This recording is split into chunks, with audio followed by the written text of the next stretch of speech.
As reações ao plano Trump de defesa nacional, esse plano que é obrigação do executivo apresentar para o Congresso estadunidense, as reações foram previsíveis e, é claro, as piores possíveis, né, para os interesses dos Estados Unidos. Realmente é uma tendência, um padrão do Donald Trump colocar cada vez mais o país em dificuldade e isolamento. É mais ou menos assim como se ele acreditasse que o problema, que a dificuldade econômica que os Estados Unidos vive, fosse culpa da benevolência dos Estados Unidos, quando na verdade o que causou todo esse problema foi o mau comportamento dos Estados Unidos. Então, por ele acreditar que foi benevolência, ele repudia os países. Ele acredita que os Estados Unidos foi bom demais com os outros países, quando na verdade é completamente ao contrário. Os Estados Unidos quis explorar o mundo inteiro, quis dominar o mundo inteiro, quis fazer um governo central, quis realmente mandar e desmandar. Só que tomou uma invertida muito grande da Rússia, da China, agora está tomando invertida do Brasil, da Índia. Então, ele tem uma leitura errada do comportamento. Uma leitura errada. Agora me veio à cabeça, eu convivi com uma pessoa, com uma família muito, muito rica, bilionários, né? E um dia eu ouvi de um neto dizendo assim: a avó é muito boa e as pessoas se aproveitam dela. Sabe, é esse tipo de pensamento que está errado, porque o fato da avó ter sido boa foi exatamente o que fez o negócio se transformar num negócio bilionário.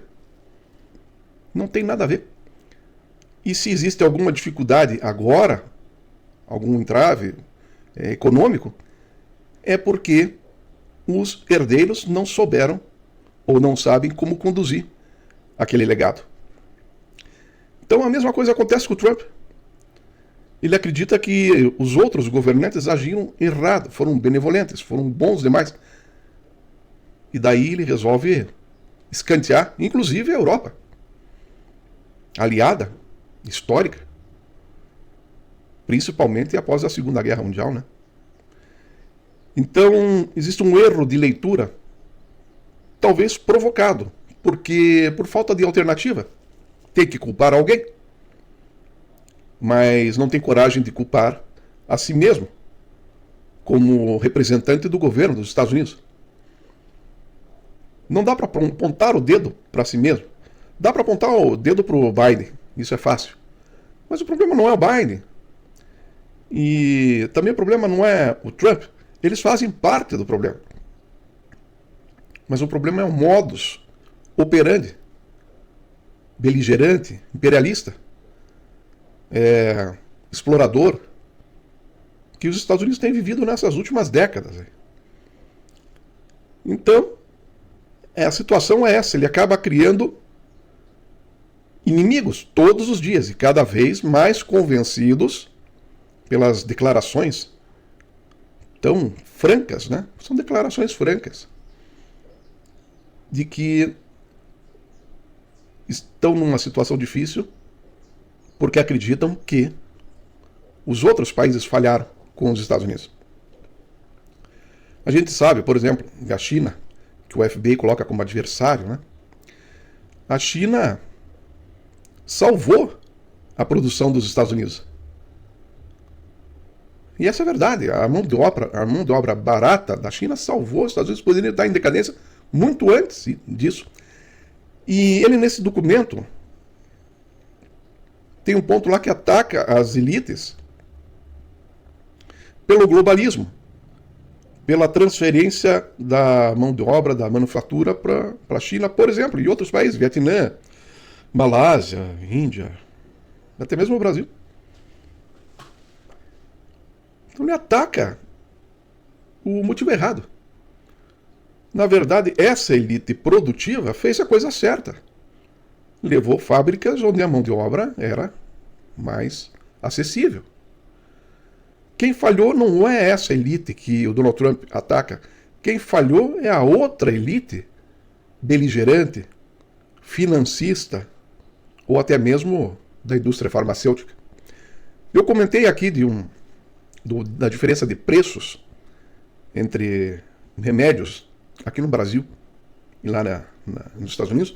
E um dos membros aqui do canal, até agradeço a participação desse membro, ele disse que a sobrinha precisava de um medicamento lá nos Estados Unidos e custava $1.300 lá.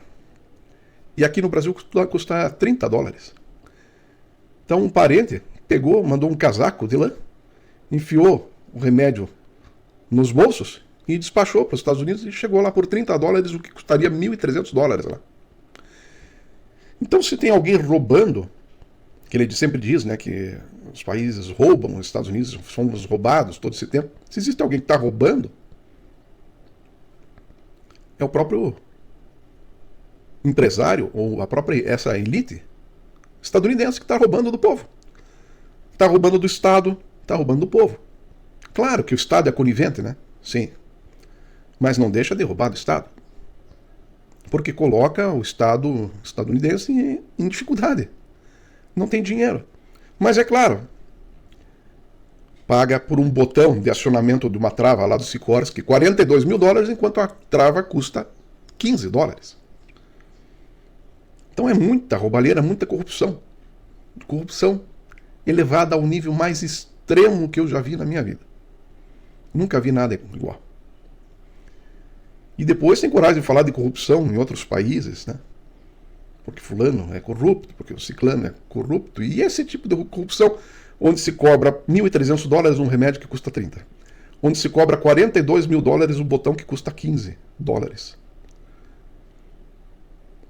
Onde o dinheiro arrecadado pelo Federal Reserve e os bancos da rede financeira estadunidense acaba sempre na mão de uma elite privilegiada, a custo praticamente zero e a fundo perdido, enquanto que a maior parte da população tem que sofrer para pagar o cartão de crédito, quando poderia ser implantado o Pix, o Pix parcelado, que diminui bastante o custo do crédito.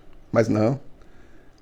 O Estado, o governo dos Estados Unidos quer proteger Mastercard, quer proteger Visa, quer proteger as indústrias bélicas, beligerantes, quer proteger as indústrias de farmácia, as farmacêuticas, e o povo que se lasque. Então, nessa franqueza toda, nessa refrega toda, eles colocam esse plano que tem uma repercussão assim absolutamente previsível. E nós aqui do canal fizemos um levantamento, visitamos vários sites e fizemos um trabalho para facilitar a vida de você que nos prestigia, que constrói esse canal.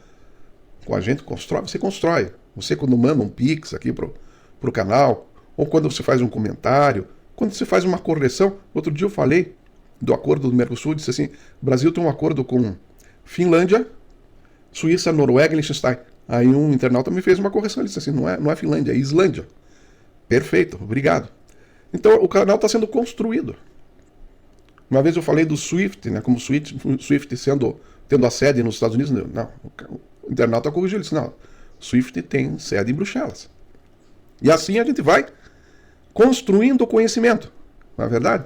Esse é o caminho, cara. Esse é o caminho. Para 2026, eu vou dar algumas pequenas sugestões para o Brasil. Até então, nesse ano todo, nós nos concentramos em política econômica internacional, mas algumas coisas pedindo assim, licença aos especialistas e economistas brasileiros para dar algumas sugestões, mesmo sujeito a cometer alguns erros, porque a gente não acompanha de perto a política econômica nacional. Mas temos talvez algumas contribuições, algumas reflexões para serem feitas. Então aqui, vamos ler algumas partes aqui do que a gente coletou dessa reação mundial a este plano Trump. Então vamos lá. O mundo precisa de abordagens construtivas e cooperativas para promover um comércio sustentável. Construtivas e cooperativas. É o contrário do que os Estados Unidos está fazendo, certo? Quem que afirmou isso? O ministro das Relações Exteriores da Índia. O nome dele aqui, eu vou pedir desculpas se eu falar totalmente errado, mas vou tentar pronunciar. Subramanian Jaishankar. Mais ou menos isso. Em declaração pública no Ministério das Relações Exteriores do país. Aumentar as barreiras e complicar as transações não ajudará, nem a vinculação de medidas comerciais e a questões não comerciais, nem a vinculação de medidas comerciais a questões não comerciais. Veja, esse ministro das Relações Exteriores, ele dá o recado, diz, está totalmente errado o que o Donald Trump está fazendo, o que o governo estadunidense está fazendo. Não vai ajudar em nada ir contra abordagens construtivas e cooperativas. Nós acreditamos nisso. Sempre acreditamos nisso. É birra. Sabe, essa missão impossível de manter os Estados Unidos na supremacia, em primeiro lugar, essa obsessão vai custar muito caro para os Estados Unidos. Vários impérios tiveram que aceitar que outros ultrapassaram, porque perceberam que se forçassem o motor iam quebrar. É mais ou menos como um corredor de Fórmula 1 que está perdendo o desempenho, mas ele está em primeiro lugar. E de repente, quando um outro vai fazer uma ultrapassagem, ele dá uma fechada. E os dois vão para fora da pista e quem se beneficia é o terceiro. É o que está acontecendo. Estados Unidos está criando esse problema, está fazendo manobras complicadas, com o intuito de tirar a China da pista, porém, a China, muito esperta, na hora da fechada, pode tirar, pode frear, e quem sai da pista sozinho é os Estados Unidos. É o que está acontecendo.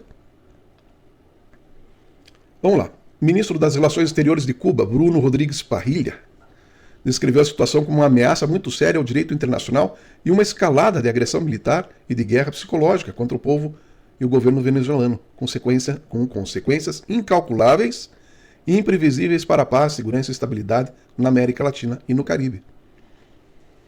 Essa parte aqui é muito importante, gente. Consequências incalculáveis e imprevisíveis para a paz. Isso é extremamente importante. Quando você inicia uma discussão, uma briga, seja com um vizinho, seja com um parente, seja uma ação judicial, seja lá o que for, um tapa, um soco, pode se transformar numa guerra entre famílias, por exemplo, e levar a muitas mortes, muita desgraça. Então, qualquer gesto agressivo, por menor que seja, o agressor tem que levar em consideração que isso pode se transformar numa bola de neve. E o efeito bumerangue acontece. O agressor recebe de volta reações dos agredidos e dos simpáticos, né? aqueles que percebem uma injustiça. E não vão ficar quietos porque sabem que uma injustiça àquele que é pequeno amanhã pode se transformar numa injustiça àquele outro e outro até que chegue a si mesmo. Então nós temos diversas situações aí complexas, né? E essa abordagem de Cuba é muito importante. Vamos falar do Lula? O que o Lula disse? A presença das Forças Armadas da maior potência do mar do Caribe é um fator de tensão, disse Lula durante a abertura de cúpula virtual dos BRICS. A presença das Forças Armadas da maior potência do mar do Caribe é um fator de tensão. Sem dúvida. Muito complicado, né? Famílias e mais famílias. Pessoas com problemas psicológicos lá na Venezuela, pessoas que não conseguem dormir, que estão apelando para remédios. Pessoas aqui no Brasil que estavam pensando em visitar seus parentes não estão indo. Isso é terrorismo. Ou não? Isso é terrorismo. Certo seria cuidar das suas fronteiras. Estou com problemas de drogas, então faça um programa educacional para desestimular as drogas. Aumente as penas, né? Sejam mais duras e mais rígidas as penas. Fortaleça a guarda costeira. Mas a gente sabe que não é nada disso, né? Trata-se de petróleo e de riqueza natural. Então, o porta-voz do Ministério das Relações Exteriores da China, Lin Jian, disse a repórteres que Pequim se opõe a qualquer ação que viole os propósitos e princípios da Carta das Nações Unidas, ou que prejudique a soberania e segurança de países, de outros países, reiterando declarações anteriores. Que se respeita a Carta das Nações, mas os Estados Unidos, no próprio corpo dessa declaração, ele diz, não vamos ficar levando a sério esses organismos aí, Nações Unidas, seja lá o que for, que são todos globalistas. Está evidente, está escrito isso. Eles não pretendem respeitar nem a OMC, nem ONU, nem nada. Sabe, a impressão assim, estamos de saco cheio com essas leis, que foram eles que criaram. Desses impedimentos. Por que a gente tem que ser obrigado a obedecer a isso se a gente tem o maior poderio militar do planeta? Ideia perversa, hein? Eu sempre cito Miyamoto Musashi, espadachim japonês, que dizia: evite ideias perversas. Matou mais de 60 pessoas em duelo na espada. Vamos ver o que o Kremlin fala. É uma linguagem que normalmente só se encontra... aqui foi o Carl Bildt. Esse é um líder da Suécia. Ele diz o seguinte: a linguagem usada pelo Trump é uma linguagem que normalmente se encontra saindo das mentes bizarras do Kremlin. Publicou o ex-primeiro-ministro sueco Carl Bildt no X, afirmando que o documento coloca os Estados Unidos à direita da extrema-direita da Europa. Se equivale esse tipo de linguagem é normalmente encontrada nas mentes bizarras do Kremlin. Então ele colocou no mesmo patamar. Então a Europa entende que realmente está sozinha nessa parada. De um lado tem a Rússia, do outro lado tem Estados Unidos. Inimigos.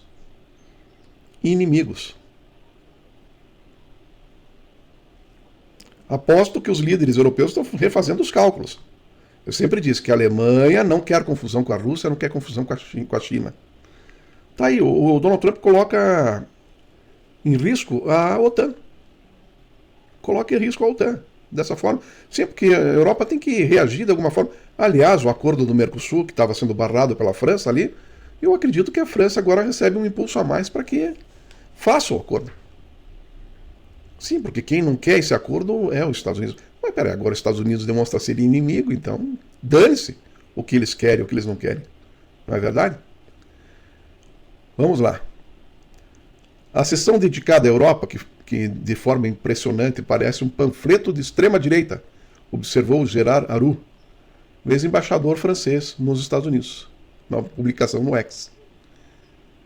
A sessão dedicada à Europa, de forma impressionante, parece um panfleto da extrema-direita. Sim, porque diz assim, entre outras palavras, ele diz assim, vocês estão sendo dominados pelos muçulmanos e vão se ferrar e a civilização de vocês vai desabar, a cultura e assim por diante.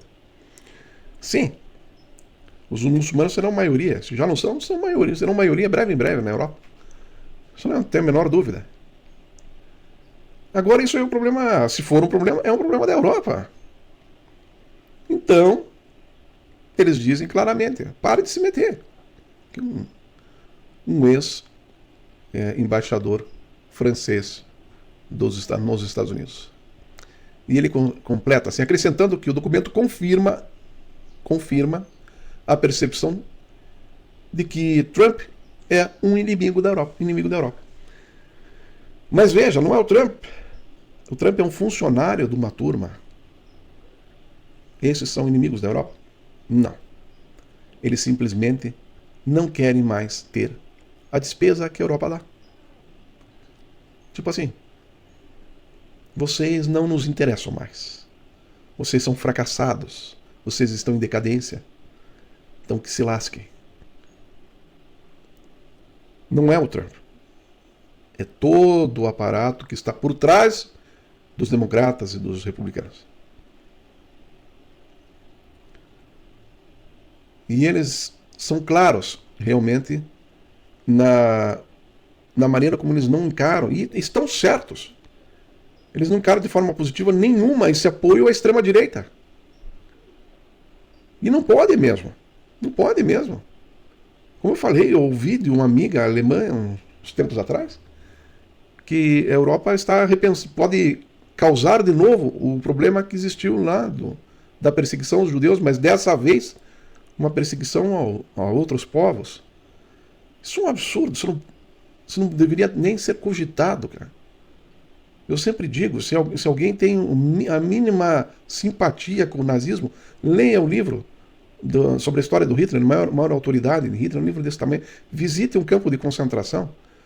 Cara, é inadmissível, é inconcebível, é desumano, é monstruoso um pensamento desse jeito.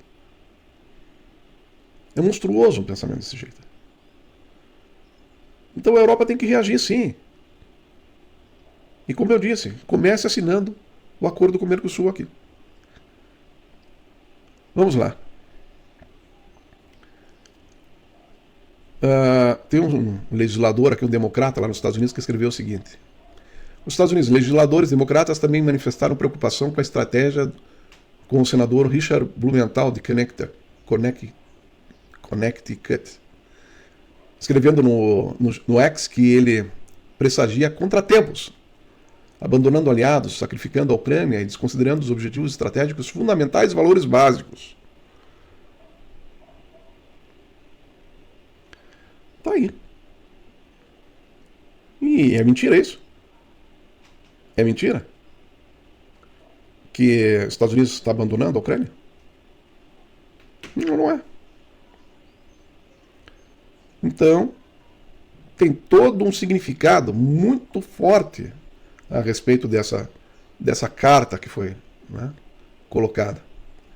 Daniel Fried, um distinto membro do Atlantic Council, Conselho Atlântico, que anteriormente atuou como diretor sênior do Conselho de Segurança Nacional durante os governos de Bill Clinton e George Bush, embaixador na Polônia e secretário de Estado adjunto para a Europa, afirmou que a estratégia apresentava uma incoerência interna. Bom, incoerência interna é o mínimo que se pode dizer a respeito do que está acontecendo, né?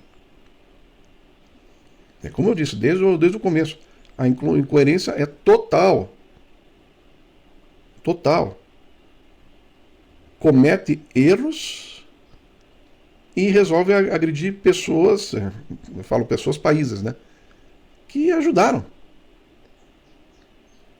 Isso é uma incoerência absoluta, absoluta, né? E aqui, para finalizar, o ministro de Defesa italiano Guido Crosetto, ele diz assim: os Estados Unidos acabaram de explicitar algo que já era evidente há anos. É isso aí. É aquilo que a gente comentou no começo, né? A gente já sabia, mas eles botaram no papel, escreveram. Então a reação do mundo é uma reação necessária, mas obviamente que o mundo já sabia, os grandes líderes já sabiam que isso ia acontecer. Só não sabiam de que forma que ia chegar a notícia. E chegou de uma forma absolutamente clara e objetiva. E os países, a China, principalmente, está dizendo assim: a América Latina tem que ser livre de guerras. Tem que estar livre de guerras, livre de disputas. É como eu disse, a América Latina é fornecedora de alimentos. Minérios, alimentos, é um povo que está em paz há muito tempo. Então, todos os países devem se unir para conter essa aventura beligerante na América Latina e Caribe. Não se pode brigar dentro de um mercado. Brincar de fogo, acender fogueira dentro do mercado. Está compreendendo? Se todos se beneficiam daquele mercado, brincar de atear fogo, pode levar um incêndio dentro do mercado e daí sofrem todos. Não pode ser assim. E é por isso que os líderes da Europa, de Ásia, do Oriente Médio, todos estão contra essa aventura. Porque, obviamente, os outros vão ficar assistindo. Tem um grande mercado que serve, uma grande fazenda que serve a todos os países. E, de repente, encosta lá uma viatura de um dos países e diz: olha, isso aqui é nosso, está sob o nosso comando, nosso controle. Não dá, né? Não dá para deixar assim. Então, sob pena, porque se fechar rotas comerciais, se militarizar o Atlântico Sul aqui, América Latina se militarizar, os outros países vão ter que reagir. Porque se trata de uma invasão à fazenda, à produtora de alimentos. Não dá para deixar alguém chegar lá e tomar conta. Não, isso aqui é meu. Como aconteceu no cercamento na Inglaterra, lá no século XIX, principalmente a segunda metade do século XIX. Não dá para deixar isso acontecer. Então tá aí. Então essas são as reações. Nós vamos acompanhar de perto e mostrar para vocês os desdobramentos disso aí. Lembrando sempre, você pode ajudar o canal com um Pix, você pode comentar, você pode compartilhar, você pode dar um like, dizer de que cidade que está nos assistindo, fazer algum comentário, uma sugestão de próximos vídeos, fazer perguntas. A gente vai estar sempre observando e, na medida do possível, vamos estar aqui respondendo, agradecendo e assim por diante. Tá? Bom, para encerrar, como sempre, nós fazemos o nosso pedido. Faça qualquer coisa, só não fique parado. Um abraço e até a próxima.